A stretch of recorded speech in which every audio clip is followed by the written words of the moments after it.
Fala galera, sejam bem-vindos de volta à parte 3 da a série de vídeos aí, sequência de vídeos sobre a 7190 estruturas de madeira. E galera, na aula 2 eu deixei de destacar aqui, um detalhe, mas detalhes fazem a diferença. Então vale essa ressalva aí sobre as classes de resistência. Naturalmente, quanto maior a classe de resistência da madeira, maior a massa específica, tá? Você tem C60 aqui de massa específica aparente de 1 tonelada por metro cúbico, também, enquanto que as coníferas, de acordo com a classificação para a norma, as coníferas, as de maior classe de resistência, elas têm 600 kg por metro cúbico, falando aqui em termos da massa específica aparente, tá certo?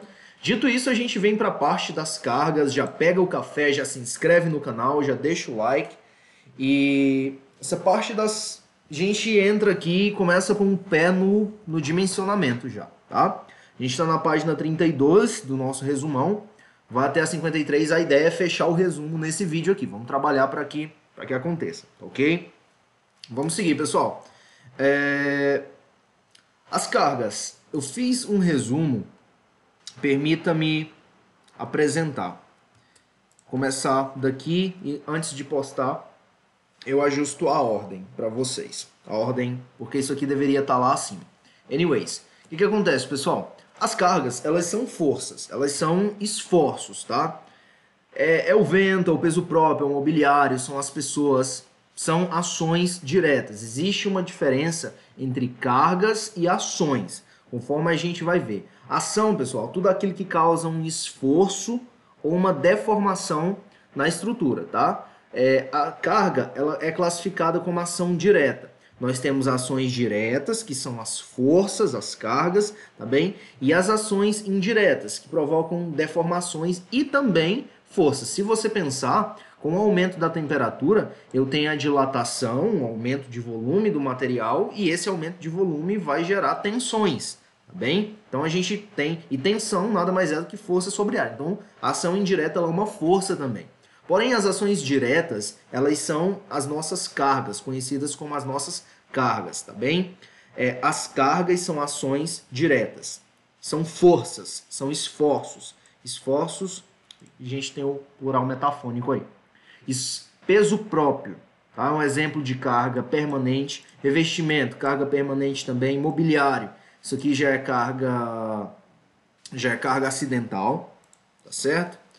E o que são cargas acidentais? São ações variáveis, vale grifar variáveis, tá certo? O que mais? Que atuam nas construções em função do uso. Então, pessoas, mobiliário... Ah, Thales, quer dizer que o guarda-roupa ele é uma carga acidental? Ele é uma carga acidental. Thales, mas ele é fixo, ele não varia. Varia porque você põe roupa e tira, entende? Você coloca itens e retira itens. Ele é classificado como uma classe, como uma carga acidental. Pessoal, logo a seguir nós veremos as cargas permanentes, tá bem? A gente vai distinguir carga acidental de carga permanente, mas de início, cargas são forças. Exemplos de carga: peso próprio, por exemplo, é uma carga permanente. Já os veículos que trafegam no estacionamento, por exemplo, são cargas acidentais, certo? Cargas acidentais não tem nada a ver com acidente, com algo repentino, com curta duração. Deixar isso aqui claro. Porque a gente, muitas vezes, ao menos eu falo por mim, associa acidente, carga acidental, a acidente. Você pensa, poxa, acidente é algo repentino, é algo rápido, tá certo? Naquele raciocínio intuitivo, empírico que a gente tem. Então, quero deixar claro aqui. Cargas acidentais não tem nada a ver com acidente, com repentino, com curta duração. Cargas acidentais estão presentes e atuam ao longo de toda a vida da estrutura. Pensa em um estacionamento de 40 anos, por exemplo. Um estacionamento que ele ainda está em exercício, carros trafegam sobre ele até hoje, mesmo sendo uma construção de 40 anos. Então, quando falar em acidente, é interessante associar a essa definição aqui. Eu fiz um dever de casa, dei um Google aí no significado de acidente e é um acontecimento casual, fortuito, inesperado, tá certo? É uma ocorrência. Então, quando falar em carga acidental, é interessante falar numa carga, inclusive a gente pode até pôr esse parênteses aqui, tá? Uma carga casual, uma carga que ela vai acontecer hora por outra, tá bem? Que é justamente pessoas, pode passar um sujeito magrinho lá, sujeito de 60 quilos, 50 quilos, mas pode passar um sujeito de obesidade mórbida grau 3 também. Então, de 140 quilos, tá? Cargas acidentais. E são cargas, são ações variáveis. Logo abaixo eu crio uma tabela, pessoal, tá excelente essa tabela, tá? Classificação das cargas, você entender das ações, perdão, quais são os diferentes tipos de ações, ações variáveis e só, tá certo? Ações permanentes, ações variáveis, ações excepcionais. Aí estão elas. Vou só diminuir aqui para a tabela subir. Subiu. Belezinha. Então, a carga permanente, a gente falou aqui em cima de cargas acidentais, que são cargas casuais, tá bem? Cargas que acontecem, vou até colocar aqui, cargas que acontecem, que atuam, apesar que ações atuam. Vou colocar cargas que incidem hora por outra, tá? Hora por outra. Vou colocar nesses termos aqui. Pessoas, mobiliário, veículos. Ah, Thales, mas o armário de mogno da minha mãe. Esse ponto é o seguinte. São cargas variáveis, tá, pessoal? São cargas variáveis. A mesa, por exemplo, é um mobiliário, mas você puxa a cadeira e coloca a coisa em cima da mesa e tira. Então, é uma ação variável, é uma carga acidental. Cargas acidentais não tem nada a ver com acidente, isso aqui eu já falei. Agora vamos às cargas permanentes. Pessoal, carga permanente é basicamente peso próprio, tá certo? Peso próprio da estrutura de madeira, concreto ou aço, ela tem um peso próprio. Revestimento, tá? Reboco, embolso, a própria tinta, PVA, acrílica que seja, a massa corrida, os revestimentos de modo geral, eles têm um peso próprio, tá certo? E aqui nós temos as definições. A carga permanente é constituída pelo peso próprio da estrutura e pelo peso das partes fixas não estruturais. Forro de gesso, entendido? Revestimento cerâmico e toda a norma de cargas, a 6120, ela fala, eu não sei se ela trata de cargas acidentais, mas deve ter alguma coisa lá sobre cargas permanentes também. Chequem a 6120, que é a norma de cargas. Então vai ter lá que uma alvenaria vai ter 100, 140 metros quadrados, 100, 140 kg força por metro quadrado, esse tipo de grandeza, tá certo? Cargas permanentes é constituída pelo peso próprio da estrutura e pelos pesos das partes fixas. Então é importante agrupar aí depois para você ter o que é carga acidental e o que é carga permanente. Cargas permanentes variam, a variação é pequena, tá? Mas variam porque o peso próprio varia. Se você pensar o caso da madeira, por exemplo, a densidade da madeira varia, pois a densidade se relaciona à umidade, a densidade se associa à umidade. Certo, vimos dois tipos de cargas distintos aqui. Vimos que cargas são ações diretas, nós podemos ter cargas acidentais ou cargas permanentes, tá bem? As ações, elas podem ser diretas e indiretas. As ações diretas são os esforços e as deformações são ações indiretas. Ações diretas eu coloquei aqui forças, tá bem? Um termo bem genérico, pode ser vento, pode ser mobiliário, pode ser peso próprio. E ações diretas são as deformações. Coloquei aqui dilatação e retração. Tá bem. Pessoal, agora falando de combinação de ações, tá? Você vai ter uns valores representativos. A gente pode vir aqui para falar um pouco de combinação de ações. Aqui na 7190 com de ações. A classe de carregamento. Certo, pessoal, a combinação de ações, o nome já é bem sugestivo, mas eu vou procurar, dentro da condição de projeto estabelecida, aquela combinação de ações mais desfavorável à estrutura e nas posições mais desfavoráveis à estrutura. Entendido? São valores representativos, como eu falei. Você vai checar uma série de tabelas lá, você vai abrir a 6120, vai abrir as normas que dizem respeito às cargas, vai buscar na literatura valores usuais para as cargas de revestimento, alvenaria de vedação, forro de gesso. Lembrando que vaso sanitário, lavatório, todos esses equipamentos ou componentes construtivos, eles vão entrar como cargas permanentes também. Deixe-me ver o que mais. Valores representativos vezes o K de ponderação. A gente já vai falar desse K aqui.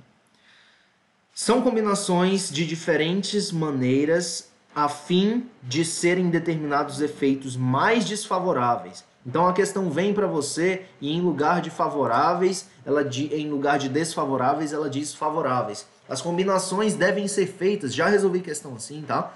As combinações devem ser feitas do modo mais favorável à estrutura. Procede isso, pessoal? De modo nenhum, tá bem? Mais desfavoráveis, por quê? Porque eu estou procurando o pior cenário, poxa. Estou procurando o pior cenário. As cargas devem ser dispostas nas posições mais desfavoráveis para a estrutura. Isso aqui está lá na 7190. Maravilha. Pessoal, como estão os tipos de ações? Nós falamos em cargas permanentes, na verdade, isso. Falamos em cargas acidentais, cargas permanentes e nós temos as ações. As ações, elas são caracterizadas pela variação, tá? Variação dos valores, pela duração, pela probabilidade. E aqui eu coloquei uma coluna também para falar se a gente considera essas cargas em projeto ou não. Então vamos lá falar da caracterização das ações.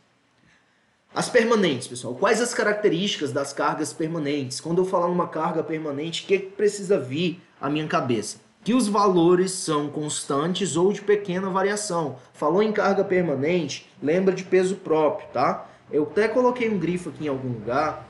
Eu coloquei o seguinte: carga permanente em geral, de modo geral, é peso próprio. Talvez algum professor de estruturas que eventualmente esteja vendo meu vídeo esteja se contorcendo agora. Eu peço licença aqui para colocar nesses termos simples, tá?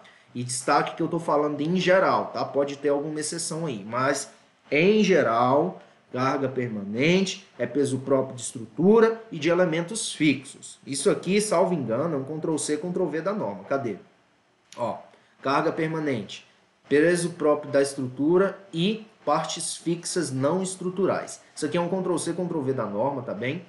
E cargas permanentes, ora essas, são ações permanentes.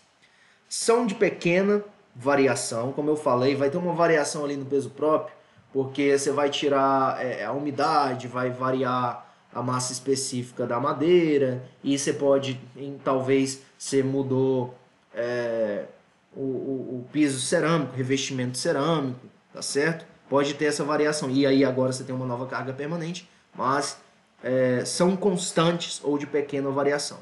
A duração, ora, o peso próprio da estrutura vai atuar durante toda a vida da estrutura. Assim como o contrapiso, assim como o porcelanato que você colocou lá como revestimento, tá bem? Então, toda a vida da estrutura, probabilidade absoluta. Não tem como você ter uma estrutura que não tenha peso próprio. E é considerada em sua totalidade. Quando em projeto, tá? Quando em projeto. Agora, quanto às cargas variáveis. Nós vimos que as cargas variáveis são as cargas de serviço. Nós podemos pensar assim, tá, pessoal? É aquela carga que é o fluxo de pessoas, tá bem? É a mobília, são os veículos em um estacionamento, são cargas variáveis, porque no estacionamento, por exemplo, do mesmo jeito que você pode ter um Renault Kwid, tá? Um Renault Kwid deve pesar umas duas, enfim, 1,5 toneladas, 2 toneladas. Eu não sei, 2 toneladas acho que é muito para o Renault Kwid, mas vamos colocar 1,4 toneladas. Tá? É um carro compacto, é um utilitário compacto. Tá? Do mesmo jeito que você pode ter um Renault Kwid, você pode ter uma Dodge Ram. Dodge Ram deve pesar umas 3 toneladas e meia, 3 toneladas, eu não sei. Então, são variáveis. São cargas variáveis. Variação é significativa e atuam, elas incidem durante a vida da construção, tá? Eu não coloquei aqui durante toda a vida da construção, coloquei durante a vida da construção. Porque você vai ter momentos que a Dodge Ram vai estar passando e vai ter momentos que ela não vai estar passando. Então, lembrem-se, pessoal, que variáveis se associa com acidental, tá bem? Ações variáveis, elas se associam ao conceito de carga acidental também. E na definição que nós vimos de acidental, é o quê? É um acontecimento casual. É algo que hora por outra, cadê? Cargas que incidem hora por outra, como a gente colocou naqueles termos ali acima. E quanto à duração? Acontecerão durante toda a vida da estrutura. Vamos pensar que você fez lá, você é engenheiro e você projetou sua casa, 3 pavimentos, suíte lá no último, para ter vista da vizinhança, aquela maravilha. Você vai subir e descer toda noite daquele lugar. Então, seu peso, o fluxo de pessoas, você e sua família, toda a vida da estrutura vai estar ali. É uma carga permanente? Não é, porque você vai para o trabalho, você sai do quarto, claro. Mas é uma carga que vai atuar durante a vida da estrutura, tá bem? Probabilidade absoluta. Porém, pessoal, eu não considero a totalidade dessas cargas, tá? Eu vou considerar aquela parcela que provoca o efeito mais desfavorável e na posição mais desfavorável. Probabilidade absoluta também, mas no projeto eu não vou tomar tudo, não vou pegar 100%, a menos que seja um carregamento especial. Nós temos 3 tipos de carregamento: carregamento normal, carregamento especial, carregamento excepcional, tá? A gente vai passar pelos tipos de carregamento, se não está abaixo, está acima. E esses tipos de carregamento, eles vão condicionar, se for uma condição especial, por exemplo, aí sim, eu vou pegar a parcela total das ações variáveis. Mas em condições normais de projeto, eu vou pegar apenas aquela parcela que provoca o efeito mais desfavorável e na posição mais desfavorável. Quanto às ações excepcionais, elas são imprevisíveis, tá? Os valores dela têm magnitude imprevisível, porque pode ser desde de uma POP, esse é um bom exemplo. Vamos pensar no estacionamento. A carga excepcional, pessoal, pode ser desde um cara que bebeu, tá saindo do estacionamento e trombou com a POP no pilar, tá certo? Pode ser desde uma POP, na situação do estacionamento de novo, e trombou com a POP no pilar, vai dar mais ruim, vai dar pior para a POP do que pro pilar.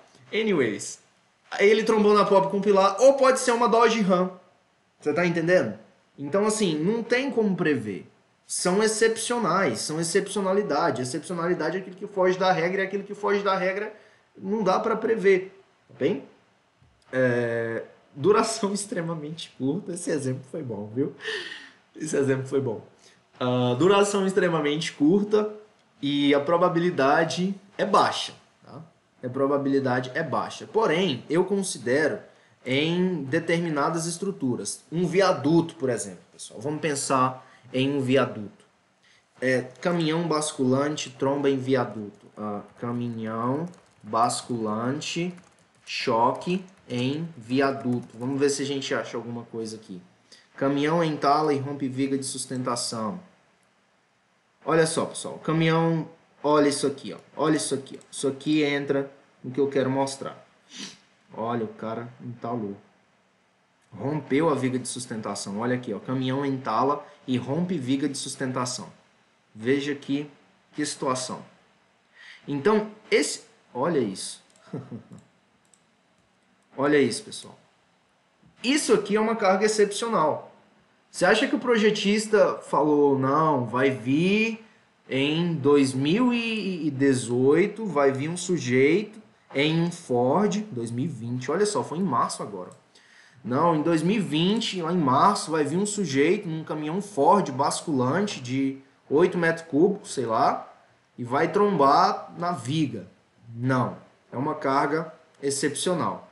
Porém, ainda que o projetista ele não tenha bola de cristal, quando ele está projetando um viaduto, ele tem que pensar que a situação pode ser desfavorável, que pode vir, ainda que ele não tenha bola de cristal, pessoal, ele tem que pensar nesse caso. Por quê? Porque é uma estrutura que está abaixo de uma região de tráfego de veículo. O veículo está indo para lá e para cá. Então ele tem sim de considerar, tá bem? O viaduto é um tipo de estrutura que a carga excepcional, imprevisível, extremamente curta e de probabilidade baixa, vai ter de considerar, tá bem? Por exemplo, aqui a estrutura não ruiu porque o nosso projetista, ele talvez ponderou um pouco lá colocou uma pitada de carga excepcional. E mesmo com essa viga, pensa nesse choque, olha a espessura dessa viga, pessoal. Essa viga aqui, ela deve ter 30 por 90, 30 é muito, 25, 30 por 90, 80, mais que 70 é certeza. 30, eu chuto 25 por 80. Então você pensa, 25 por 80, provavelmente isso aqui é protendido, porque olha o tamanho desse vão, tá? Uma viga protendida, o cara vem e me bate um caminhão e rompe. Então essas são cargas, e não é só... Meu Deus. Não é só um caso não, viu, galera? Que o pessoal esquece a báscula aberta, ou esquece da altura limite, tá? E dá-lhe com o caminhão no viaduto. Meu Deus. Tá bem? Aí está. Aí está. Aí está. Certo. Voltando, pessoal. Peso próprio. São os tipos de ações, tá certo? Peso próprio. Peso próprio é ação permanente, carga permanente para o cálculo dos valores característicos do peso próprio, a madeira considerada na condição de referência. Pessoal, para projeto tudo vai estar na condição de referência padrão, que é 12%. Tá bem? O que mais? Agora, quanto às ligações, 3% do peso próprio. Só aproveitar para mostrar aqui também, vou colocar treliça Howell. Howe. Tá? Treliça Howe, ligações. Melhor. Isso, aqui está. Certo, pessoal? Esses elementos aqui em metal, eles têm um peso próprio, tá? Isso aí é ferro fundido, é aço mesmo, não sei o material constituinte não. Mas essas peças aqui, elas são chapas, tem uma espessura mínima, tá? Essas chapas de ligação, salvo engano, elas têm uma espessura mínima de 3 milímetros. 3 milímetros é 0,3 centímetros, então 0,3 centímetros de aço. Isso tem um valor e deve entrar também nas considerações de dimensionamento. A norma diz que nas estruturas pregadas ou parafusadas, o peso próprio das peças metálicas de união pode ser estimado em 3% do peso próprio da madeira. Maravilha. O que faz bastante sentido, né, pessoal? Se a gente cubar essa madeira aqui e calcular o peso próprio dela, faz sentido que seja 3%. Tá? Você pode até escolher, isso aqui é um comentário meu, você pode até escolher uma espécie diferente para projeto. Contudo, essa outra espécie tem de estar na mesma classe de resistência e o peso próprio da estrutura constituída com a nova espécie escolhida não pode diferir mais de 10% do peso próprio inicialmente admitido. Então, eu previ um jatobá, mas o sujeito quer me pôr uma maçaranduba. Ele vai ter de ver se a classe de resistência é a mesma, tá certo? E vai ter de, no cálculo, ver se o peso próprio não excede. Vamos supor que o peso próprio da minha estrutura a minha estrutura de jatobá, apesar que jatobá é bastante pesado, né? Então vamos colocar uma carga alta. A minha estrutura de jatobá ficou em 4.000 kg, 5.000 kg, tá? E ele quer colocar a maçaranduba. Se deu 5.000 kg e a maçaranduba ficou em 5.600, já está fora, porque 5.000 mais 10% é 5.500. Se deu 5.500 a maçaranduba dele, não pode pôr. Tá bem? Por quê? Porque está fora do peso próprio. Excedeu os 10%. Fatores de combinação. Aí tá, pessoal.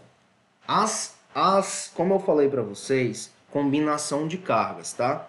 Eu tenho carga permanente, que eu considero a totalidade, conforme a gente viu aqui na nossa tabelinha marota. Nós temos as cargas permanentes, que eu considero a totalidade, mas eu tenho as variáveis, que eu considero só parcela, aquela parcela do efeito mais favorável. Mas, Thales, como é que eu vou fazer, cara, para considerar, como é que eu vou unir para obter um valor, as permanentes, as variáveis, as excepcionais? No caso de um viaduto aí, por exemplo, nós vimos que as excepcionais convém, que tem uma parcela lá de excepcional. A gente vai fazer isso com os fatores de combinação de utilização, tá? Ações em estruturas correntes, variações uniformes de temperatura em relação à média anual, pressão dinâmica. A gente vai lançar mão desses fatores de combinação aqui, entendido? Locais onde há predominância de pesos, cargas acidentais dos edifícios, olha isso aqui, ó. Locais em que não há predominância de pessoas, de pesos de equipamentos fixos, locais onde há predominância de pesos de equipamentos fixos, bibliotecas, arquivos, oficinas, academias. Olha como sobe, pessoal. Pensa numa academia, por exemplo. Isso aqui é o psi, tá? Psi. Psi zero, ele corresponde a quê? Eu não sei dizer. Mas o psi zero, ele vai ponderar para um tipo de carga. O psi 1, ele vai ponderar para outro. Provavelmente isso aqui é permanente, variável e excepcional. Você duvida? Provavelmente é permanente, variável e excepcional. Então, vamos ver se a norma indica, porque não dá suposições, não aprova a gente, né, pessoal? Melhor checar, que a gente não volta com desaforo para casa. Vamos ver se acha os psi aqui. Eles estão logo aqui. Tá. Ações usuais. Eu não tenho indicação. Em algum lugar vai estar aqui. Difícil é.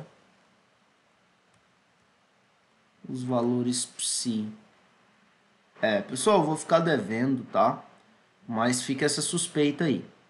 Essa suspeita de que eles vão corresponder às cargas permanentes, variáveis e excepcionais. E detalhe, eu tô pulando etapa com vocês, viu? Nós viemos para essa parte de cargas aqui e demos segmento. Porém, tem isso aqui que eu não tratei com vocês ainda, que estava acima. Eu quis recobrar o conceito de ações e cargas antes de passar por esses trechos aqui, mas a gente vai avançar rapidinho. Vamos lá. Cargas permanentes. A carga permanente é constituída pelo peso próprio da estrutura e pelo peso das partes fixas não estruturais, tá certo? Ó, letra de norma, não estou inventando nada. Carga permanente em geral é o quê? Peso próprio, tá certo? Vamos ler só os grifos, pessoal. Permite-se adotar os valores de densidade aparente, indicados em 6.3.5, para as diferentes classes de resistência da madeira. Então, quando a gente estiver calculando o peso próprio, quando nós estivermos calculando o peso próprio da nossa estrutura, a gente pode pegar, lembra da tabela 7? C60, C30, conífera, de cotiledônia.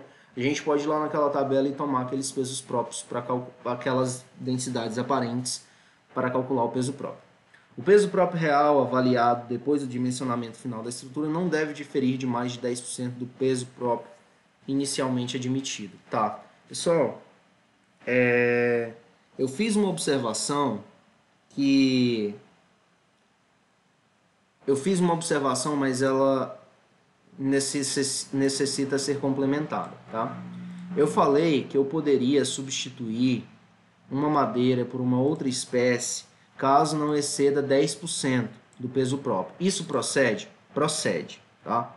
Continua sendo verdade. Eu posso, vamos supor, aquele exemplo que eu dei. Projetei com jatobá, engenheiro executor quer fazer com uma saranduba. Pode, desde que não passe 10% do meu peso próprio de projeto. Porém, existe uma etapa do dimensionamento de estruturas que é o chamado pré-dimensionamento, que é quando você dá um chute, tá? É o chute inicial. Você fala assim, você olha, você é um projetista experiente, você fala, essa estrutura bem aqui vai ter um peso próprio de tantos quilograma-força por metro quadrado. Aí você diz lá, sei lá, deixa eu dar um valor aqui, 200 kgf por metro quadrado, 300, tá? O valor dessa ordem. Porém, você calcula a estrutura, você roda a estrutura no software, no programa, ou na unha mesmo que você está fazendo, tá na mão. E no final deu, eu disse 200, vamos colocar 250. No final deu 300. Ou seja, 250 mais 10%, 10% de 250 é 25. 250 mais 25, 275. O seu limite para peso próprio era 275 kgf por metro quadrado. Você bateu 300. Ou seja, você passou mais que 10% do peso próprio inicialmente admitido. Esse inicialmente aqui, permitam-me a licença poética, chute, tá? É o chute que foi dado no começo do cálculo. Aí o que você vai ter de refazer? Você vai ter de considerar agora um peso próprio de 300 kgf por metro quadrado e redimensionar a estrutura, tá bem? Redimensionar a estrutura. Mas fica essas duas observações aí sobre esse peso próprio, tá? E as cargas permanentes. Belezinha. Vamos para o vento. A ação do vento é uma carga de curta duração, tá? A ação do vento sobre edificações é a 6123, regida pela 6123, é a mãe do vento, 6123. A ação do vento sobre os veículos e pedestres nas pontes deve ser considerada da seguinte forma. Pessoal, a gente que está aqui no Pará, gente, sei lá, pode ser emprestado para a prefeitura de Rurópolis, ou uma cidade lá no coração da Amazônia, no oeste amazônico, enfim. Eu não quero julgar o pessoal do interior da Amazônia e dizer que só tem mato lá. Não, longe de mim, longe disso. Eu sei que... eu não vou me complicar. Pessoal, do coração da Amazônia, eu amo vocês, do fundo do coração, tá? Eu sei que... eu amo vocês, eu amo vocês. Eu não vou falar mais porque eu posso tentar consertar, pode ficar pior. Mas é o seguinte... Pode ser que eu seja emprestado para uma prefeitura do interior e tudo que eu tenha lá seja madeira, tá bem? Seja madeira. E a gente vai fazer uma ponte rodoviária de uma estrada em madeira, ou mesmo... olha só, pessoal, ponte de madeira são muito comuns. Vou colocar bem aqui. Ponte de madeira rodoviária provisória. É muito comum desvios em ponte de madeira. Você está fazendo a ponte em concreto e o que você faz? Você constrói uma ponte em madeira paralela, tá? Em forma de desvio, para enquanto as obras da ponte principal que você está construindo sejam executadas. Então você nem precisa ser emprestado, para a prefeitura do interior e do interior. Basta na cidade que você está, eles estão construindo uma ponte, você precisa de um desvio e você vai ter que dimensionar. O resultado é que você vai ter de considerar o vento que vai soprar sobre os veículos passando nessa ponte, tá bem? Seja ponte ferroviária. Ah, Thales, tem ponte ferroviária de madeira? É muita fé pôr um trem em cima de uma ponte de madeira, mas tem sim, tá bem? E pode ter certeza que tem bastante. Então, o esforço sobre o trem nas pontes ferroviárias, vou ter de considerar 3 kN por metro. O centro de gravidade do trem aqui, ele é tomado como 2,4 metros acima dos trilhos. Se for bitola larga, bitola de 1,60, tá bem? Lembra lá das aulas da disciplina de transportes. E 2 metros acima, se a bitola for métrica, o centro de gravidade do trem você vai considerar 2 metros, tá? Um pouco mais baixo. Mas vai ter 3 kN aí. Pontes ferroviárias, vento sobre o trem. Pontes rodoviárias, que aqui cai mais em algo mais comum, mais provável, tá certo? Que a gente vá trabalhar, não sei, que são pontes rodoviárias. Aí você tem um caminhão, você tem o Quid passando lá, você tem a galera, você tem a Dodge Ram, tem a galera toda. Você vai considerar 2 kN por metro aplicado a 1,2, tá? O centro de gravidade considerado aqui é 1,2.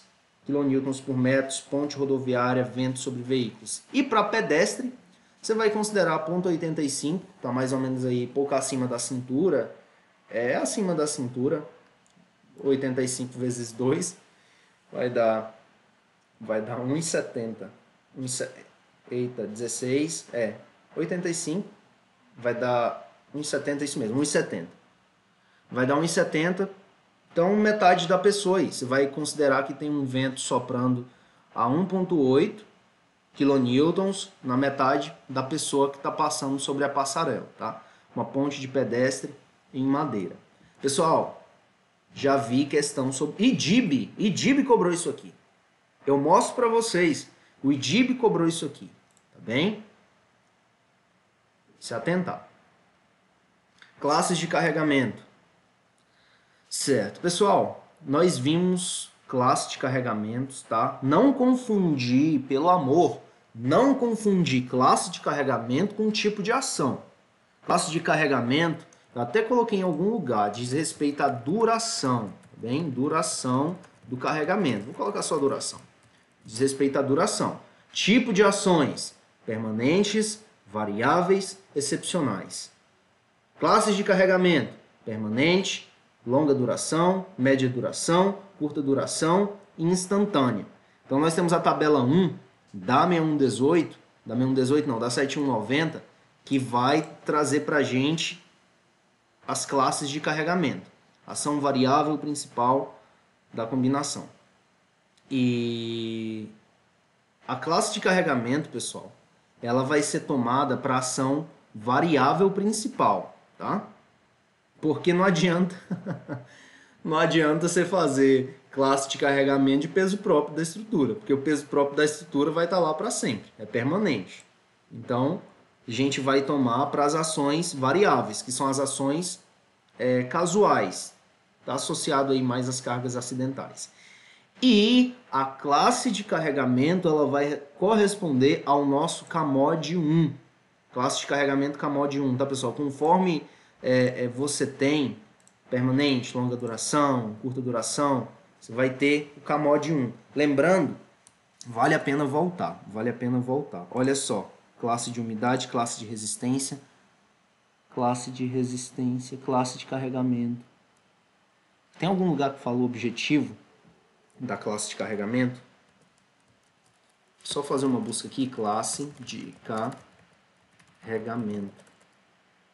Qualquer combinação admite-se carregamento normal correspondente à classe de carregamento. Estou procurando pelo objetivo da classe de carregamento. Enfim, objetivo normalmente apareceria na introdução, né? Certo, pessoal, é o seguinte. Vocês conhecem o fenômeno chamado fluência? Fluência é a propriedade do material sofrer deformações permanentes ao longo do tempo, tá? Fluência. Lembra disso. Fluência. Não confundir fluência com fatiga, tá bem? Fadiga está associado a esforços repetitivos. E você tem uma ruptura por fadiga. Eu não me esqueço de um exemplo que o professor Maneira, meu professor de estruturas, um dos meus professores de estruturas na universidade, ele falando de pontes, cabeceiras de pontes, tá? Se você tem uma diferença de nível do pavimento para a cabeceira da ponte, ali, toda vez que o caminhão, o veículo vir, ele vai vir e vai dar um golpe na ponte, tá? Ele vai golpear, seja cabeça de ponte, seja cabeça de viaduto, vai golpear ali a cabeceira da ponte ou do viaduto. O resultado é que o concreto ali, ele vai poder ruir por fadiga, porque você tem ciclos de carga repetidos, entende? Ciclo é repetido, evidentemente. Então, fadiga, ruptura por esforço. Fadiga, isso. Fadiga é quando você tem esforços repetitivos, tá bem? Fluência é quando você tem esforços permanentes. Não confundir fadiga com fluência, tá bem? Então, a fluência, ela vai ser importante para a determinação do CAMOD. Por quê? Porque se a duração é instantânea, só para não arriscar falar bobagem, CAMOD 1. Ctrl F, CAMOD 1. Só voltar aqui. Longa duração, CAMOD 0.7. Quanto menor for o CAMOD, mais desfavorável é o cenário. Cadê a tabela dos CAMOD? Aqui. Olha só, pessoal. Olha só isso aqui. Ó. Tá vendo? O CAMOD, ele vai levar em conta a fluência. Tá? Por quê? Porque se eu tenho uma carga que está lá para sempre na madeira, ela vai gerar fluência, porque tá ali aquele esforço, não sai da madeira, e esse esforço gera tensão, e o material sob tensão, em um nível nos planos cristalográficos dele lá, planos cristalográficos lembra mais aço, né? Mas na microfibra da madeira lá, aquela tensão constante, ela vai ter um rearranjo atômico ali, vai ter alguma coisa que vai fazer com que ela deforme permanentemente, uma deformação plástica, tá? Fluência está relacionada à deformação plástica, porque plástica é aquilo que deforma e não volta, o elástico deforma e volta. Fluência é deformação plástica decorrendo de carregamentos permanentes. Então, se a carga é de longa duração, eu vou considerar 60% só da resistência da madeira. E esse CAMOD ele vai entrar aqui, tá? Olha que interessante. Vai ter outros CAMOD. CAMOD 1 é da classe do carregamento, CAMOD 2 é da classe de umidade, CAMOD 3 é da qualidade da madeira. Então pensa comigo. Olha para a tabela aqui do CAMOD 1 em específico, e pensa, esses fatores aqui, ó, estão todos minorando a resistência, tá? A resistência de cálculo. Estão todos minorando a resistência de cálculo. Então, se o carregamento é permanente, ainda que esse coeficiente seja 1, se a carga é permanente, eu já vou considerar só 60%. Veja como o CAMOD 1 tem a mão pesada. Se a carga é permanente, ele já derruba 40%, já despreza, fala, isso aqui não conta porque a carga é permanente. Se for de longa duração, aí ele vai aliviando, ele fala, curta duração, não, de boas. Curta duração, vou ser um fator da multiplicação neutro para você. Eu vou deixar aí tranquilo. E se for instantânea aqui está dizendo que ele vai tipo aumentar a resistência, que loucura, né? Mas é o que tá é o que tá na norma, tá bem, pessoal? É o que tá na norma. Se tá na norma, a gente tem que obedecer. Mas enfim, se for média duração, ele vai falar, não, se é média duração, você é um cara, vou descontar 15% de você aqui, tá bem? Agora o permanente, ele fala dê 40 para cá, meu querido, tá certo? Derruba 40% aí. Maravilha, pessoal, espero que tenha ficado claro. Pessoal, aprenda a se divertir enquanto você está estudando. Para o seu estudo ficar mais divertido. Pensa em umas situações mirabolantes. Tem hora que eu dou risada aqui que vocês não têm ideia. Anyways, foco. Bora lá, galera. Carregamento ele pode ser normal, excepcional, especial, tá? São os tipos de carregamento. Cada um tem uma característica. Eu tentei bolar uma tabela resumo com os carregamentos, mas não deu muito certo porque eles apresentam características distintas, evidentemente, mas assim, eu não encontrei grupos de padrões para que eu pudesse agrupá-los, para formar as colunas. Então, carregamento, mas a gente pode dar um olho na norma, tá? Carregamento normal. Carregamento normal. Carregamentos. Carregamento normal inclui apenas as ações decorrentes do uso previsto. Então, aquela história, pessoal. O carregamento normal, ele entra muito bem, dá pra gente associar muito bem o carregamento normal com os nossos tipos de ações, tá? Vamos dar uma checada aqui, ó. Então, o carregamento normal, eu vou considerar a ação permanente, a ação variável, parte da ação variável. Thales, como eu vou traduzir essa parte da ação variável quando eu for fazer a combinação? Você vai traduzir essa parte da combinação variável quando for fazer a combinação considerando a tabela dos psi, tá? Considerando a tabela dos psi. Aqui está. Então, ponto 4, por exemplo. A gente está falando de cargas acidentais dos edifícios. Locais onde há predominância de peso, equipamentos fixos. Vamos pegar esse primeiro cenário aqui. É como se você fosse ponderar por 1.3. ponto 4, ponto 3, ponto 4, tá bem?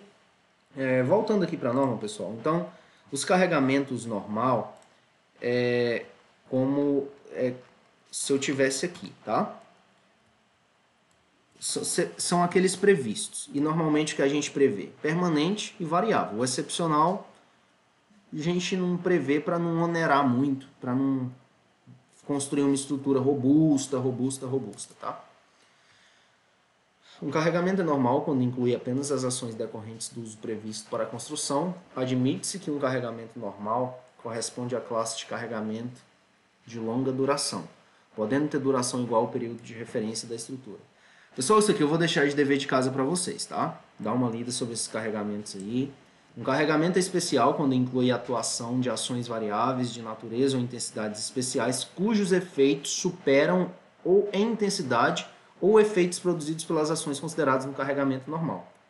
Então, sei lá, você tem uma estrutura que ela está numa situação mais arriscada, você já não vai considerar o carregamento normal. Você vai pegar o carregamento especial, por quê? Porque o carregamento especial ele vai ter a mão mais pesada no dimensionamento do que o carregamento normal. E o carregamento excepcional, aí bem aqui você vai prever coisa pesada, tá? Você vai prever a caçamba que entalou. No excepcional, se você levar em conta excepcional, você vai ter uma estrutura robusta. Por quê, pessoal? Você está considerando que naquelas brigas lá do Avenger, o pessoal vai jogar o Hulk em cima do seu viaduto. Carregamento excepcional. Um carregamento é excepcional quando inclui ações excepcionais que podem provocar efeitos catastróficos. Está vendo? Efeitos catastróficos. Basculante entalada no viaduto e rompendo as vigas de sustentação. Viga de sustentação meio que redundância, né? Enfim, não sei.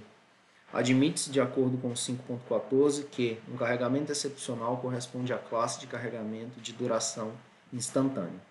Então, pessoal, o excepcional você vai considerar um monte de coisa. Carregamento de construção. Esse de construção aqui, pessoal, é quando você tem uma laje, por exemplo, você está construindo um edifício de 18 pavimentos e você precisa subir com esse material. Aí você fala assim, cara, quer saber? Essa laje 15 bem aqui, para que o pessoal não fique no cremalheira toda hora, subindo e descendo material, sabe o que eu vou fazer? Essa laje 15 bem aqui eu vou fazer ela um pouco mais robusta para que seja um patamar intermediário, para que seja um almoxarife, um local de depósito de materiais. Aí sabe o que você faz? Você põe os blocos, você põe, sei lá, uns pallets de bloco cerâmico para alvenaria estrutural, sei lá, um edifício de alvenaria estrutural. Aí você dimensiona a laje 15, considera um carregamento de construção um pouco... Você faz essa consideração para que seja um patamar intermediário, entende? É um cenário em que a gente pode ter carregamento de construção.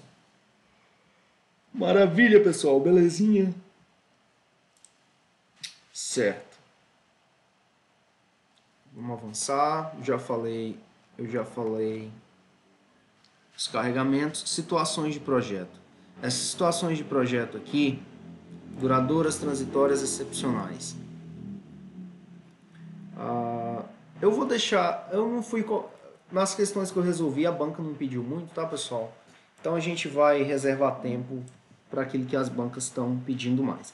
Mas é aquela história, tá na norma, a banca pode pedir. Se pode pedir, a gente tem que ler. Ações usuais nas estruturas de madeira. Isso aqui é importante. Thales, força centrífuga na estrutura de madeira? Sim, pessoal. Você tem uma ponte no meio de uma curva, por exemplo. Vou colocar bem aqui. Ponte de madeira em curva. Você tem essa ponte, não está no meio da curva ali. Mas deixe-me ver.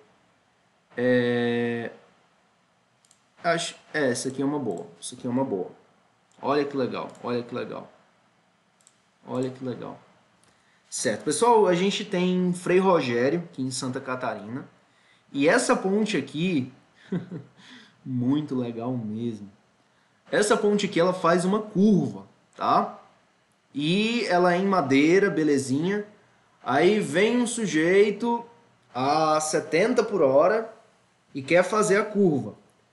E para fazer a mudança de direção, ela é uma aceleração. aceleração angular, eu não lembro. Mas a gente tem a aceleração que faz a mudança de direção. Para mudar a direção, você vai precisar de uma força, tá certo? Na verdade, você vai precisar de uma aceleração, de mudança de direção, que vai vir na forma de uma força, tá bem? E de onde vai vir essa força? Na situação do carro. Vai vir dos pneus. O atrito dos pneus com o tabuleiro da ponte vai, enfim, vai puxar o volante para a direita e vocês estão entendendo. O atrito que vai jogar o carro, enfim. Porém, essa vai gerar uma força centrífuga lá que vai deixar o carro na curva. Belezinha. Pô, olha, aqui no fundo a gente parece que tem umas madeiras de reflorestamento. Não sei se é pinos ou se é eucalipto. Meu Deus, eu tô ficando paranoico, viu? Essa história de madeira. Foco. Galera, é o seguinte.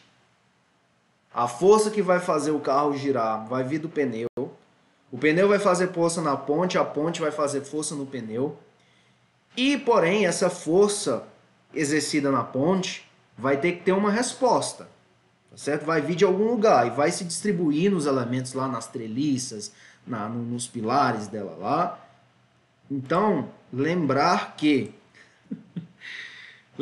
força centrífuga é considerada assim como uma ação usual, tá bem? É considerada assim como uma ação usual.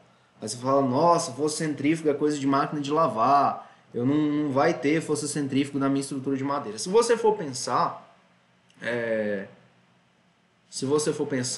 num telhado, não vai ter força centrífuga.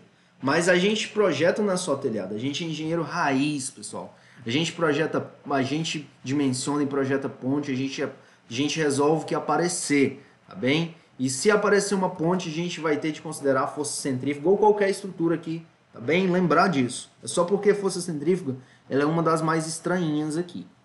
Aí vale a pena ressaltar. Impacto, cargas usuais. A gente tem que considerar isso aqui, tá? Aí a norma diz que as normas gostam de fazer isso. Inclusive eu estou preparando um vídeo chamado Estratégias de Questões, que eu vou tratar só de padrões assim de resolução, estratégias, tá? Aí a norma diz assim, a questão diz assim: quanto às ações usuais nas estruturas de madeira, devem ser consideradas as cargas permanentes, as cargas acidentais verticais e as forças longitudinais. Não, ela diz o seguinte: somente carga permanente, somente carga acidental. Não, ela diz assim: nas estruturas de madeira, quanto às cargas usuais, no que diz respeito a 7190 de 97, sobre as cargas usuais, deve ser considerado somente as cargas permanentes, acidentais, verticais e o vento. Não procede. Ou ela diz toda essa galera aqui, ela cita toda essa galera aqui, com exceção da força centrífuga.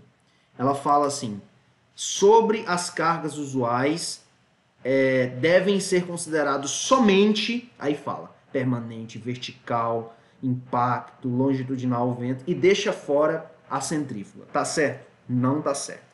E se ela citar só as três, se ela disser assim: nas ações usuais da estrutura devem ser consideradas carga permanente, acidental vertical e impacto vertical. Tá certo? Tá certo. Ela não disse que citaria todas.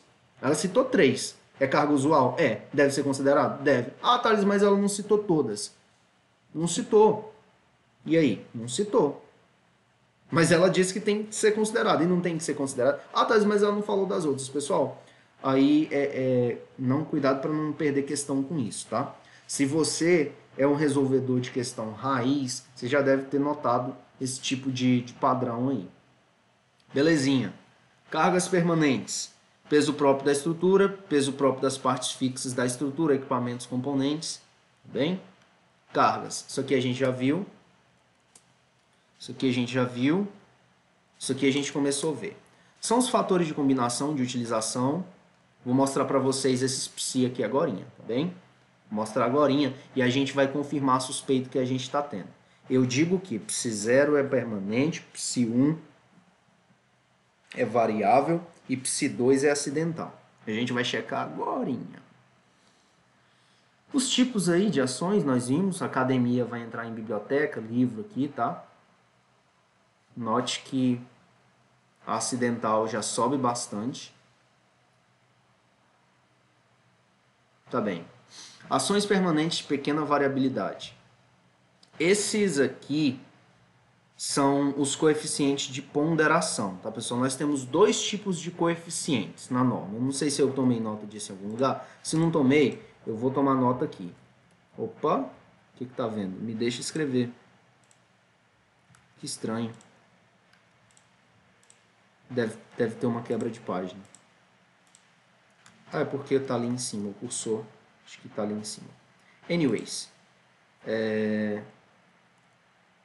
Aqui está, maravilha. Certo, pessoal. Há dois tipos de coeficientes. Na verdade, há três, porque tem o psi, né? Não, mas o psi é um fator, não é coeficiente. Apesar que um fator é coeficiente, enfim. Eu vou colocar aqui tipos de coeficientes. Vou citar dois aqui. Não estou dizendo que são todos. Tipos de coeficiente. Vou colocar principais. O outro é um fator de ponderação. É um coeficiente? É, mas a gente vai deixar de fora por enquanto. Me desculpe, psi. São os de modificação e os de ponderação, tá? O de modificação, o nome sugere bastante, os CAMOD da vida, CAMOD 1, CAMOD 2, CAMOD 3 e o próprio CAMOD, que é o produto dos três CAMOD, 1, 2 e 3. E o de ponderação, que vai ser o gama, tá? Gama, tá aqui. Opa, gama. Os gama da vida, gama G, enfim, certo? Maravilha, pessoal. O que mais que a gente tem aqui? Vamos lá. Aí os gama da vida aqui, gama epsilon para combinações normais. Aí a gente tem um cenário desfavorável e o favorável a gente vai pegar o desfavorável, sempre tendo cuidado para não pegar uma situação pessimista demais, porque senão você vai ferrar com o bolso do cliente. Não pode pegar uma situação, mas eu estou indo a favor da segurança. Beleza, você está indo a favor da segurança e está com uma viga de viaduto na sala do cliente, tá? Uma viga de 25 por 80, igual aquela que a gente estava vendo lá no... Não, tá? A gente precisa ser conservador, mas é aquela história entre a segurança e a economia, conforme você deve ter ouvido inúmeras vezes durante a graduação. Maravilha, pessoal. Então, esses aqui, olha só, para ações permanentes de pequena variabilidade, a gente tem esses gamas aqui. Para ações permanentes de grande variabilidade, eu não consigo citar um exemplo para vocês de carga permanente de grande variabilidade, tá? Enfim. A gente tem esses gamas aqui. E para ações permanentes indiretas, que são deformações, ações indiretas são deformações, certo? Nós temos esses outros gamas. E as tabelas de ações variáveis. Então, tudo isso aqui, a tabela 3, 4 e 5 são para ações permanentes. A tabela 6, ações variáveis. Tá bem? E aqui nós temos os gamas. São os fatores de ponderação. Ponderação, pessoal, média ponderada. É uma média que considera o quê? Considera os pesos. Então, um coeficiente de ponderação vai atribuir peso. Tá bem? Eu sei que para você pode ser óbvio, mas talvez para o colega não é.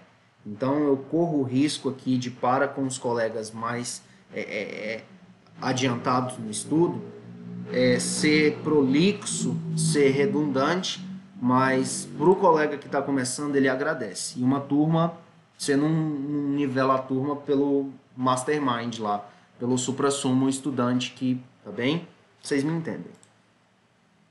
Então aqui, pessoal, as combinações. tudo que for G é permanente, tudo que for Q é acidental. Thales, onde está isso? Simbologia. Simbologia. Vamos lá. G, ação permanente. Tá certo? Cadê? Agora a gente está procurando o Q. Q, ação variável. Aqui está. Então, esses aqui são o quê? São índices. São índices, tem aqui, ó. São letras romanas maiúsculas. Letras romanas maiúsculas, tá bem. Mas tem o parte de índice também, tá? Em algum lugar aqui, ó. Tá aqui, ó. Letras gregas minúsculas. Certinho. Olha o espécie. O espécie que a gente estava procurando. Vocês lembram? Que a gente procurou? Não sei se foi na aula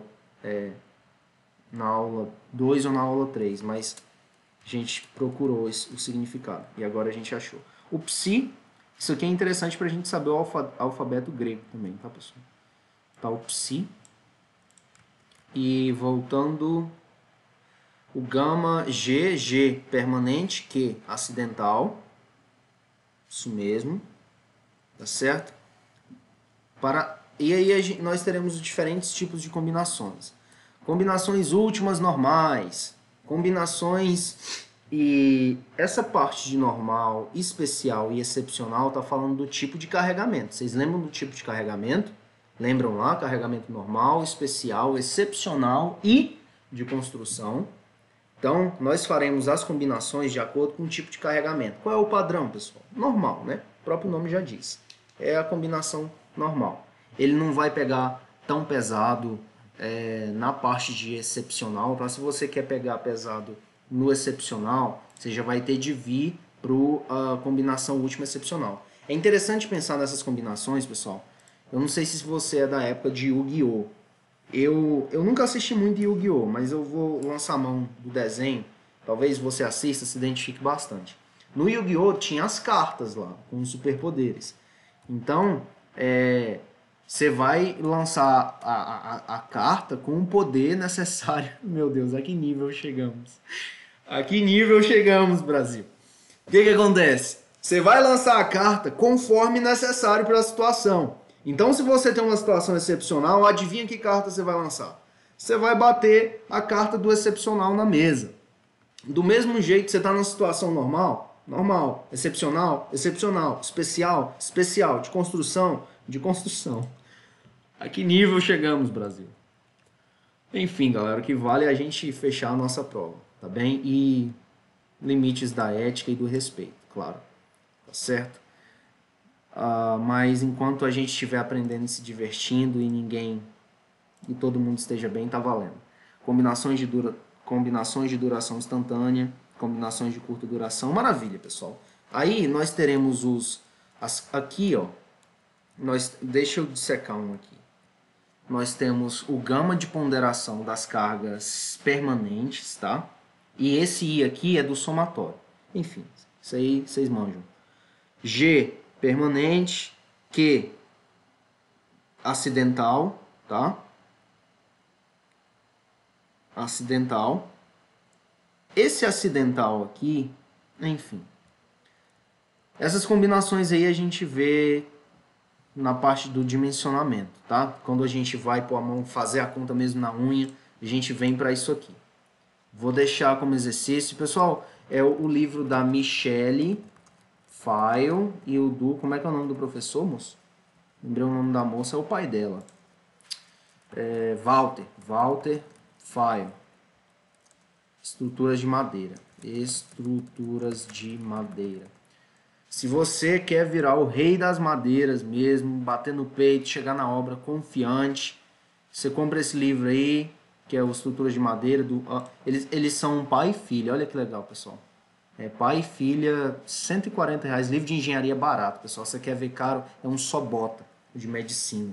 R$600, R$800 num livro. Então, a gente não pode reclamar. Engenheiro que não estuda, e o pior, o engenheiro, ele é, enfim, não vou dizer malandro que eu vou estar denigrindo na classe, mas os livros de engenharia a gente acha tudo em PDF na internet, tá? Tudo em PDF. Então, além de ser barato, você acha o PDF. Só não estuda, enfim. Por falta de livro não é, tá?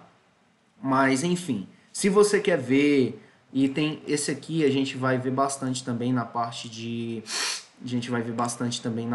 aço, tá? É o livro, é a literatura básica, ó. Desde da UFPA, lá em Belém, no norte do Brasil, até o Rio Grande do Sul. A gente tem Rio Grande do Sul, acho que é o estado mais sul. Enfim, a gente tem essa literatura como base para estruturas de aço, tá bem? Ele dimensiona aí de acordo com a 8880, tá? Rio Grande do Sul. Porto Alegre. Tô tentando lembrar Porto Alegre, capital do Rio Grande do Sul. Maravilha! Pessoal, vamos para o projeto de dimensionamento. Projeto. As construções a serem executadas total ou parcialmente com madeira devem obedecer a projeto elaborado por profissionais legalmente habilitados. Nada mais natural, né? Vai ter de ter uma RT, uma notação de responsabilidade técnica, e não pode ser qualquer um, senão a gente fica nervoso. O projeto é composto por memorial justificativo, isso aqui é importante. Vocês lembram do PCMAT na NR18? Lá na NR18 o PCMAT diz assim: o que integra o PCMAT? Aí tem especificação de proteção coletiva, memorial dos riscos, projeto de execução das proteções coletivas, planejamento da instalação, cronograma e tal. Do mesmo jeito que no PCMAT a gente tem os diferentes documentos que integram esse programa, tá? De riscos, lá, enfim, PCMAT programa, enfim. No memorial descritivo a gente tem diversos. O memorial descritivo vai ser basicamente o nosso projeto, tá, pessoal? Descritivo não, perdão, justificativo. Justificativo. Descrição do arranjo global, tridimensional da estrutura, ações e condições de carregamento admitidas, tá certo? Esquemas adotados na análise dos elementos estruturais e identificação de suas peças, análise estrutural, tudo tem de estar lá. Propriedade dos... usei um jatobá, não, usei uma peroba rosa, não, foi um IP roxo, foi um pau-ferro, tá certo? Você vai ter de dizer lá, não, foi um jatobá e ele tinha 93.3 MPa de resistência, compressão paralela à fibra, vai ter de dizer tudo lá, tá? Condições de segurança. O solicitante tem de ser menor que o resistente. Esforço solicitante de projeto menor que esforço resistente de projeto. Pessoal, detalhe, olha por que a condição de segurança ela é segura. Porque a gente majora o esforço solicitante e minora o resistente. Então, tipo assim, se era uma carga de 100, você põe uma carga de 150, né? 140, vamos pegar o gama 1.4 de majoração da carga. Se você tinha uma carga de 100, essa carga é 140. Se você tinha 28 MPa de resistência, enfim, e você divide por 1.4, 28 por 1.4 vai dar 20, né? Então, assim, você tinha uma carga de 100, que virou uma carga de 140. Na verdade, eu estou comparando carga com resistência. Estou viajando. Mas, enfim, pessoal, vocês entenderam. Eu diminuo a capacidade resistente e aumento o esforço solicitante para que a gente tenha uma condição de segurança. Thales, e como eu diminuo essa capacidade resistente? Você vai diminuir com um Kmod, que é o coeficiente de modificação, e vai dividir com um gama W, que é o coeficiente de ponderação. Tá? É de ponderação? É de ponderação. É de ponderação. Que tem 1.4, 1.8 e 1.8, que a gente vai ver logo mais. Então é de ponderação. Maravilha, pessoal. Maravilha. Lembrar disso aqui, tá? São as condições de segurança. Não vou ler muito isso aqui, porque a gente já deve, com certeza, passou uma hora de aula fácil. O que eu quero chamar a atenção de vocês é a estrutura dessa equação. Kmod multiplica, coeficiente de ponderação divide. Resistência característica, resistência de projeto. Resistência de projeto, resistência característica. Kmod multiplica, gama de ponderação divide. Tá? A gente precisa estar familiarizado com essa fórmula.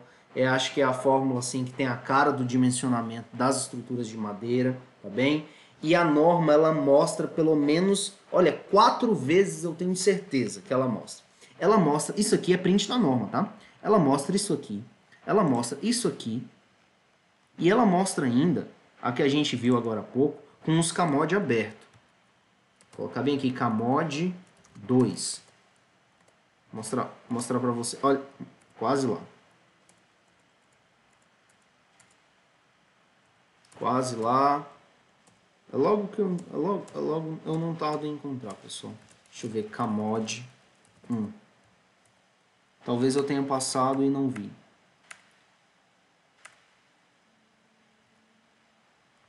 Aqui, olha só. A norma mostra essa estrutura de equação inúmeras vezes. Olha, mostrou uma. Isso aqui é print da norma. Tá em que tópico? Tá lá no 4.3, é só checar. Mostra uma vez, mostra 2 vezes, mostra 3 vezes, tá certo? Que é essa parte aqui não apareceu, tá certo? Mas lembrem-se dessa estrutura de fórmula, de equação. Coeficiente de modificação. CAMOD 1, CAMOD 2, CAMOD 3. Eu vou pular, pessoal, para a gente ganhar tempo. E porque eu resumi isso aqui abaixo também. Coeficiente de ponderação da resistência para os estados limites últimos. Compressão paralela, 1.4. Tração paralela, 1.8. Cisalhamento paralelo, 1.8. É só organizar. Compressão, tração, cisalhamento. Organizou nessa ordem, aí você vem. 1.4, 1.8, 1.8. 1.4, 1.8, 1.8.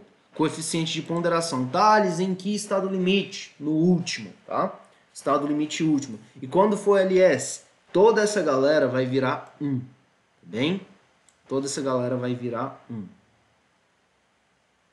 Limite de utilização. Limite de serviço. Valores de cálculo. Olha só. A 4ª vez aqui a gente encontrando a mesma norma. O mesmo padrão de fórmula.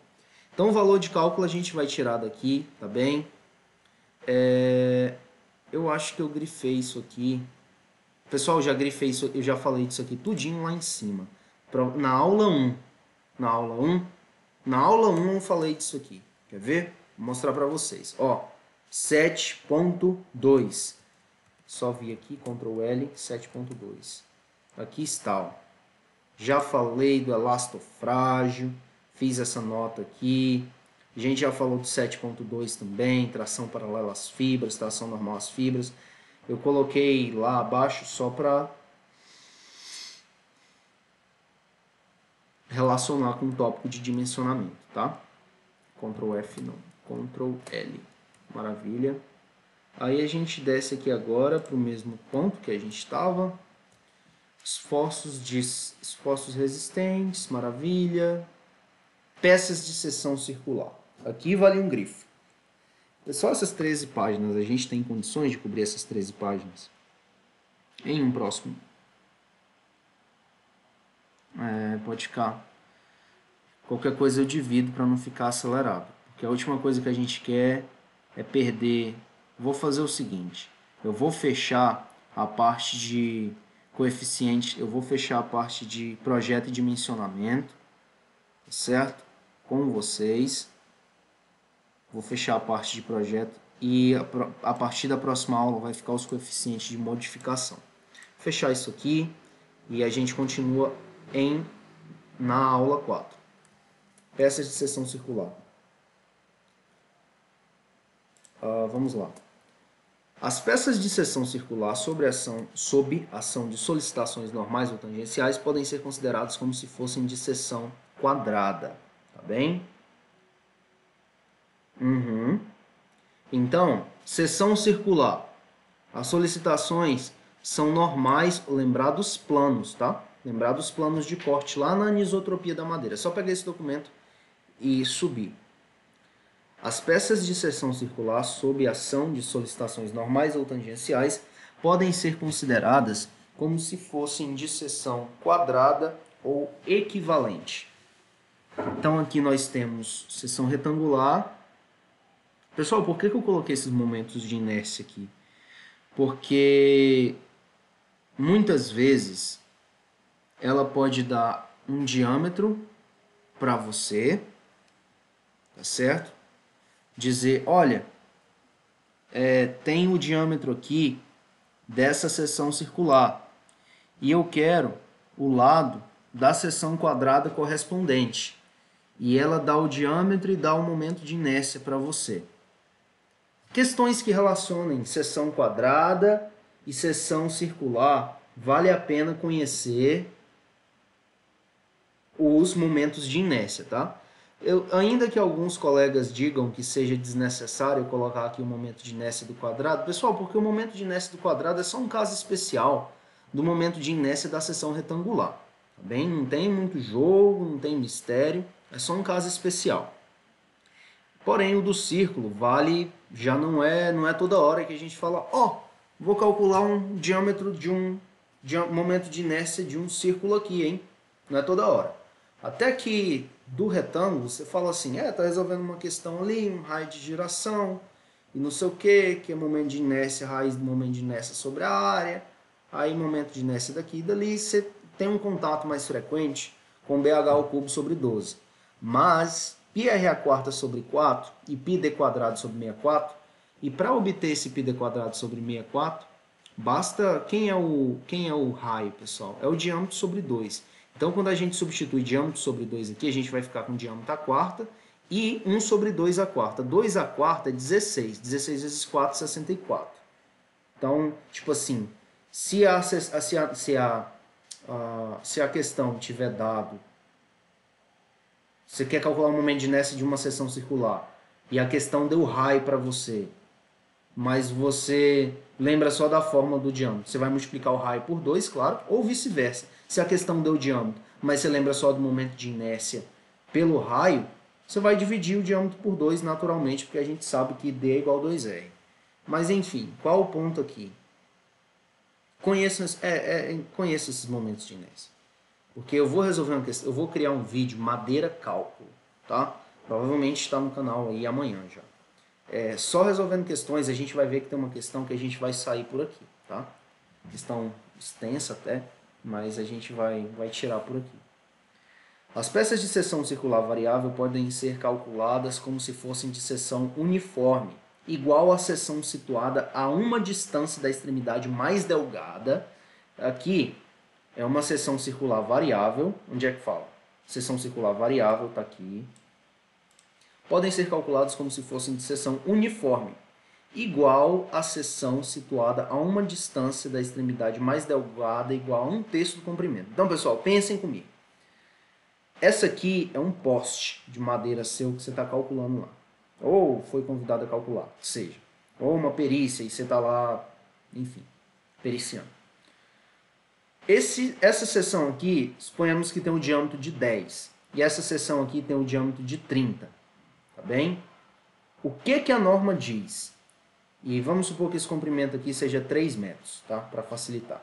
Aqui é 10, aqui é 30 e aqui é 3. Você pode calcular os esforços para essa seção tronco de cone, para essa peça tronco de cone, como sendo um cilindro regular, tá bem? O que você vai fazer? Você vai andar 1/3 do comprimento aqui e vai ver o diâmetro aqui. E você vai jogar esse diâmetro para as duas pontas, tá bem? Então vamos supor que aqui deu 10, aqui deu 20 e aqui deu 12. Tá bem? Você vai pegar e vai dizer que tudo é de 12. Tudo equivale. E lembrar, aqui está, é o que está escrito aqui assim, a uma distância da extremidade mais delgada, tá bem?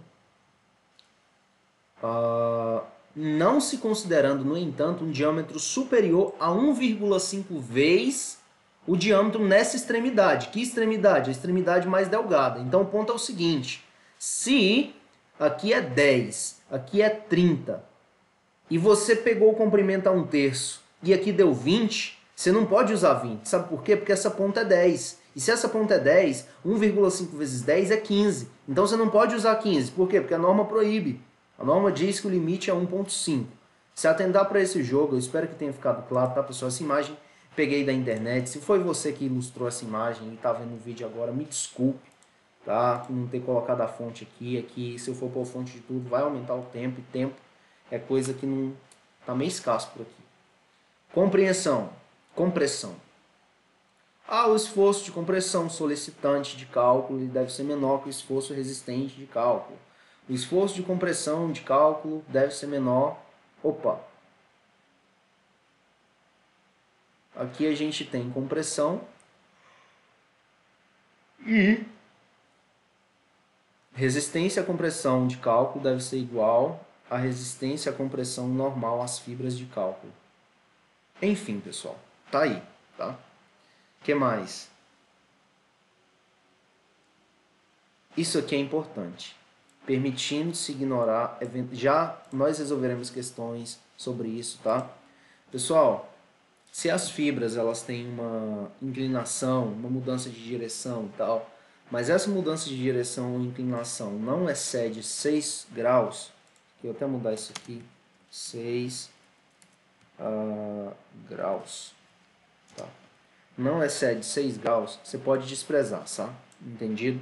Você pode considerar como reto. A fibra tá torta aqui, aí você pega um paquímetro, sei lá, não sei nem, transferidor.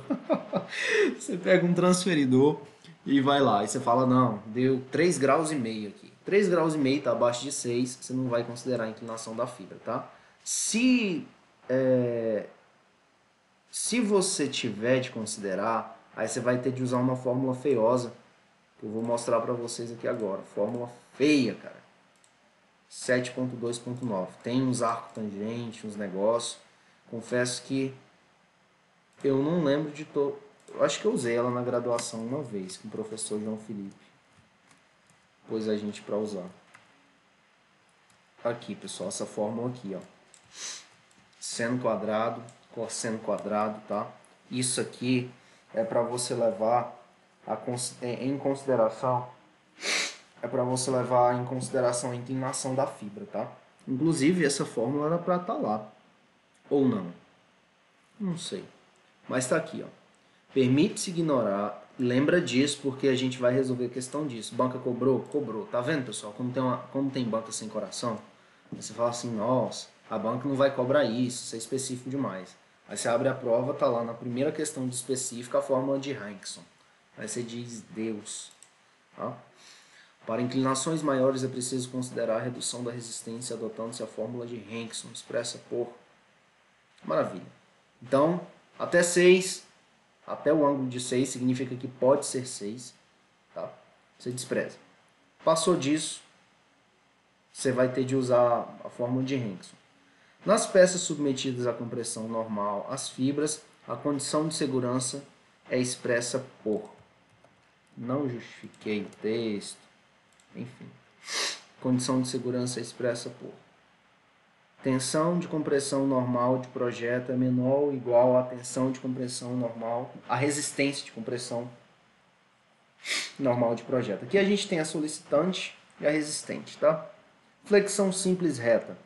Para as peças fletidas, considera-se o vão teórico menor dos seguintes valores. A gente vai utilizar esse vão teórico nas questões de cálculo, tá bem? Vai utilizar. Maravilha. Pessoal, a gente vai ficar por aqui.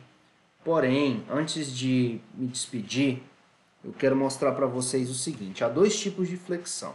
Flexão reta e flexão oblíqua. Flexão reta e flexão oblíqua.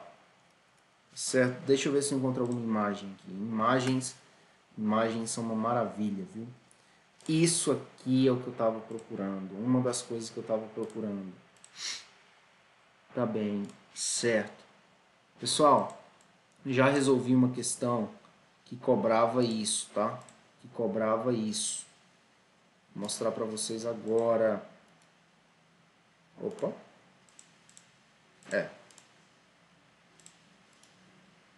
Deixa eu ver. Deixe-me ver. Maravilha. Maravilha, maravilha, maravilha. Só um segundo, pessoal. Certinho. Isso aqui tá bem grandona. 1280.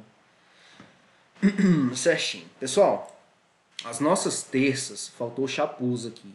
Faltou chapuz nessa terça, que é o que vai oferecer uma estabilidade lateral aqui. Anyways, o ponto é o seguinte.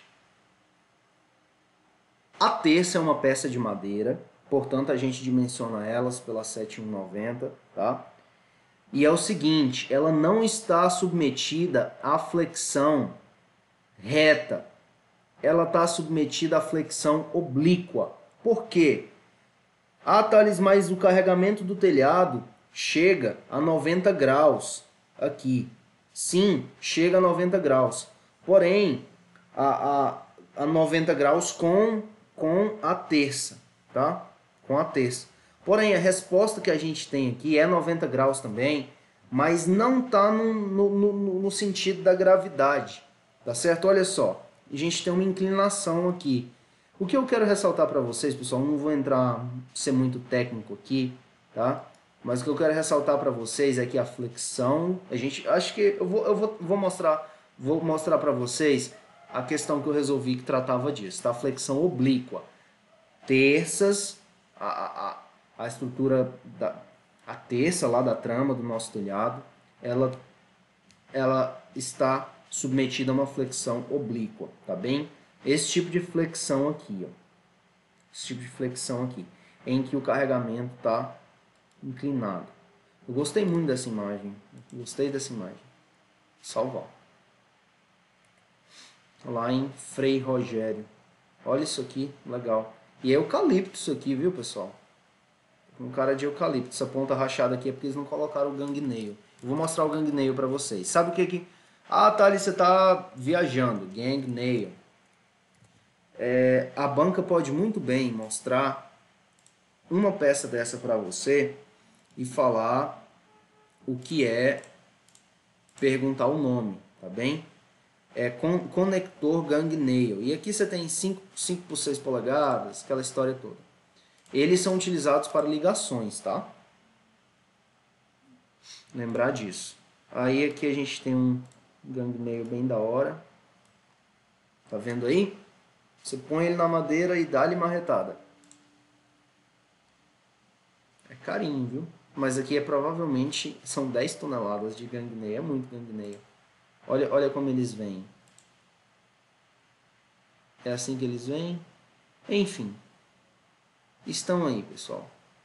Tá? Se a banca mostrar uma imagem dessa aqui e qual é o nome desse conector?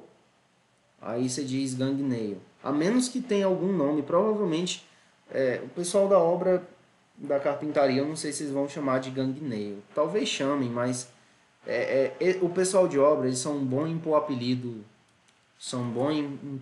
Eles são bons em colocar apelido nas peças, nas coisas. Então eles podem conseguir um nome completamente aleatório. Pé de urso, sei lá, chamar isso aqui de qualquer coisa. Tá? Anyways. Ponte do Salto do Rico. É um vídeo. Maravilha. Certinho. Pessoal, fiquem em paz, tá? Eu não sei se eu vou gravar a parte 4 hoje, porque a garganta já tá meio arranhada, tô um pouquinho cansado e pode ser que isso prejudique os exemplos, enfim, a gente dá aquela aula que a gente, com a energia que a gente gosta de apresentar, tá certo? Então fica o meu abraço aí, vou deixar salvo aqui, curte, se inscreve em gostei, meu Deus, curte, se inscreve no canal e deixa o like, comenta, tá, para eu saber que você está assistindo aqui, comenta se gostou, o que tá achando, se acha que vai passar, se não vai. Bora pra frente, tamo junto, forte abraço, tá? Fiquem em paz.